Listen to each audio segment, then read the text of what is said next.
बिस्मिल्लाहिर्रहमानिर्रहीम। अस्सलाम वालेकुम दोस्तों, एक नई वीडियो के साथ हाजिर हैं। चले अपनी वीडियो स्टार्ट करते हैं। साउथ कोरिया के KF-21 ब्रोमे जहाज की एक और अपडेट सामने आई है और इस अपडेट के मुताबिक इस KF-21 जहाज ने अब एरियल रिफ्यूलिंग भी स्टार्ट कर दी है। देखें जिस स्पीड के साथ ये KF-21 जहाज डेवलप किया जा रहा है, मैं अपनी पहली वीडियो के अंदर भी ये कह चुका हूँ कि ये एक इंतहाई इंप्रेसिव चीज है। मतलब हमने देखा था, मैं आपको कई दफा मिसालें भी देता हूँ कि चाइनीज जो है जब वो किसी काम के पीछे पड़ जाते हैं तो उनकी जो स्पीड होती है वो बड़ी जबरदस्त होती है, बहुत तेजी के साथ वो काम करते हैं। ये J-20 जहाज आप देख लें, इसको ना सिर्फ उन्होंने बहुत जल्दी डेवलप किया, इसके 2-3 मुख्तलिफ वेरिएंट्स उन्होंने जो है वो हमें इंट्रोड्यूस करवा दिए हैं, जिसके अंदर एक डुअल सीट वेरिएंट है। एक दूसरे वेरिएंट के अंदर उन्होंने इसकी पूरी की पूरी एरोडायनामिक्स चेंज कर दी है। उसके अलावा J-20 जहाज की जो प्रोडक्शन है वो बड़ी तेजी के साथ आगे बढ़ी है। नया इंजन उन्होंने इंट्रोड्यूस करवा दिया है। सारी चीजें यही बताती हैं कि चाइनीज इस J-20 जहाज को बहुत तेजी से आगे लेके चल रहे हैं। लेकिन ये जो KF-21 जहाज की जो स्पीड साउथ कोरियंस लेके जा रहे हैं ना, इसने मुझे बहुत ज्यादा इंप्रेस किया। पिछले दिनों हमने देखा, बल्कि मैंने वीडियो भी बनाई थी कि इंडिया ने भी अपने 5th जनरेशन के जहाज की जो है वो ग्रीन लाइट दे दी है। उन्होंने कहा जी इसके हम अब प्रोटोटाइप्स जो है वो तैयार करेंगे। इंडिया ने भी एक टाइमलाइन जो है वो शेयर कर दी है। अब वो पता नहीं वो टाइमलाइन इंडिया जो है वो मैच कर सकता है या नहीं, ये तो आने वाले वक्त में देखा जाएगा। उसके अलावा तुर्की जो है उसने अपने 5th जनरेशन के जहाज को दुनिया के सामने इंट्रोड्यूस करवाया, फर्स्ट फ्लाइट जो है वो कंडक्ट करवाई। बड़ा कुछ है, लेकिन जिस स्पीड के साथ साउथ कोरियंस आगे चल रहे हैं। अच्छा, एक और चीज यहाँ पे इसके ऊपर क्रिटिसिज्म होता है कि साउथ कोरिया को जो है वो अमेरिका की मदद हासिल है। बिल्कुल है, लॉकहीड मार्टिन इस जहाज के अंदर साउथ कोरियंस की मदद कर रहा है, लेकिन इवन देन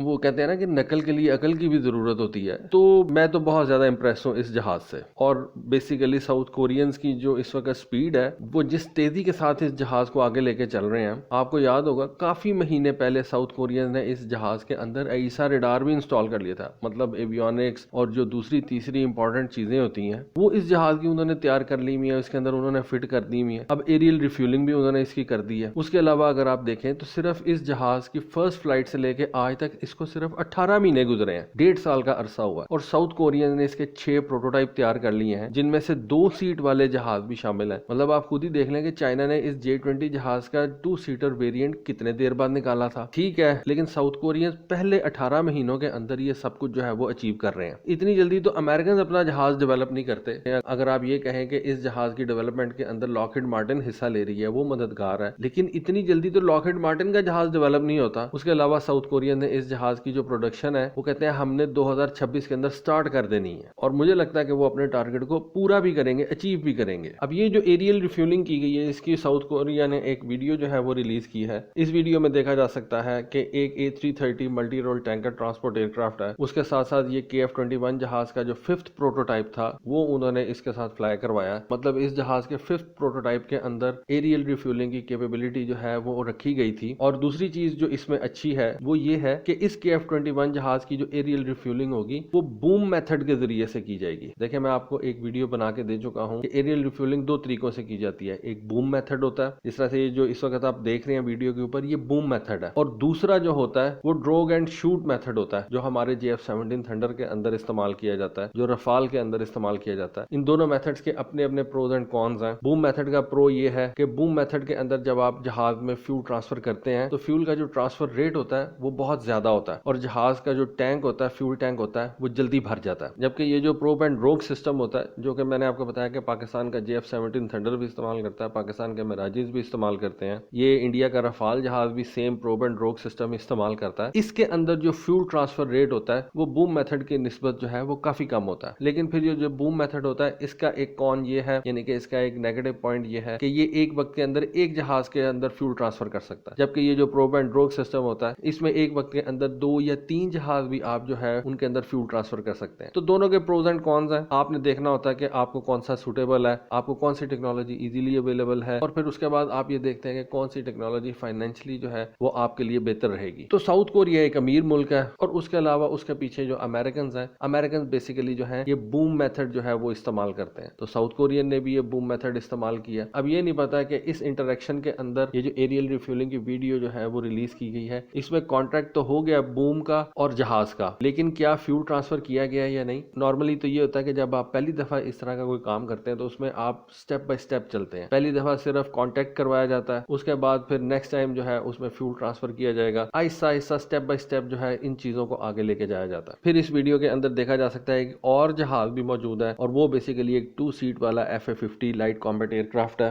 जो कि चेस प्लेन के तौर पे जो है वो काम कर रहा है। ये जो इस तरह के टेस्ट वगैरह होते हैं, क्योंकि ये दो जहाज बहुत ज्यादा क्लोज प्रॉक्सिमिटी के अंदर फ्लाई कर रहे होते हैं, तो उन्होंने देखना होता है कि एरियल रिफ्यूलिंग के दौरान कोई टर्बुलेंस वगैरह तो दोनों जहाजों को डिस्टर्ब नहीं करती, क्योंकि इस प्रोसेस के अंदर जो है वो दोनों जहाजों की सेफ्टी पैरामाउंट होती है। इतना बड़ा एयर रिफ्यूलिंग टैंकर है, अंदर बहुत सा क्रू है, उसके अलावा आपका अपना ये जो KF-21 या कोई भी फाइटर जेट है उसके अंदर बैठे हुए पायलट की जिंदगी है। तो ये सारी चीजें सेफ्टी के लिहाज से बहुत ज्यादा मैटर करती हैं। और फिर पहली दफा ये दोनों जहाज या KF-21 जहाज एयर के अंदर किसी दूसरे जहाज की इतनी ज्यादा क्लोज प्रॉक्सिमिटी में जा रहा है, तो इतनी ज्यादा क्लोज प्रॉक्सिमिटी में जाके दोनों जहाजों के ऊपर टर्बुलेंस जो है उसके क्या इफेक्ट्स होंगे, तो ये सारी चीजें जो है वो देखी जा रही हैं। जब एक दफा कांटेक्ट हो जाता है तो फिर फ्यूल तो ट्रांसफर हो ही जाएगा। फिर उसके बाद इन फ्यूल ट्रांसफर के टेस्ट के अंदर इन दोनों जहाजों के फ्लाइट एनवेलप्स जो है उनको मॉनिटर किया जाता है, उनको देखा जाता है, मुख्तलिफ एल्टीट्यूड मुख्तलिफ स्पीड्स के ऊपर जो है ये सारा कुछ जो है वो कंडक्ट किया जाएगा। तो ये एक अच्छा खासा लेंथी प्रोसेस है। ये सारे टेस्ट जो है वो अभी कंप्लीट होना बाकी है। तो मुझे ये लग रहा है कि ये जो साउथ कोरिया का KF-21 जहाज है और फिर KF-21 जहाज के ऊपर हमने देखा कि इसने एक एयर टू एयर मिसाइल भी फायर किया। तो मुझे ये लगता है कि ये 2026 के अंदर जब ये तैयार किया जाएगा, इसको प्रॉपर तरीके से प्रोडक्शन के ऊपर लाया जाएगा, ये फुली तौर पे जो है वो कॉम्बैट रेडी जहाज होगा। और नॉर्मली तो ये होता है कि आप साथ साथ जहाज जो है वो बनाते हैं, एयरफोर्स के हवाले करते हैं और फिर उसके टैक्टिक्स वगैरह जो है ठीक है वो तो बाद में बनाए जाते हैं, लेकिन जहाज इतनी जल्दी कॉम्बैट रेडी नहीं होता। लेकिन मुझे लगता है कि ये जो KF-21 जहाज है, जैसे ही ये प्रोडक्शन पे जाएगा ये एक कॉम्बैट रेडी जहाज होगा और ये भी इस जहाज के लिए एक बहुत बड़ी जो है वो डिस्टिंक्शन होगी। तो दोस्तों, अगर आपको मेरी ये वीडियो अच्छी लगती है, इन्फॉर्मेशन अच्छी लगती है, तो काइंडली वीडियो को लाइक जरूर कर दिया करें। उसके अलावा जो ये वीडियो देख रहे हैं और उन्होंने अभी तक चैनल को सब्सक्राइब नहीं किया, तो काइंडली वो चैनल को सब्सक्राइब भी कर दें। तो दोस्तों, ये थी एक अपडेट इस KF-21 जहाज के हवाले से, सोचा आपके साथ शेयर करूं,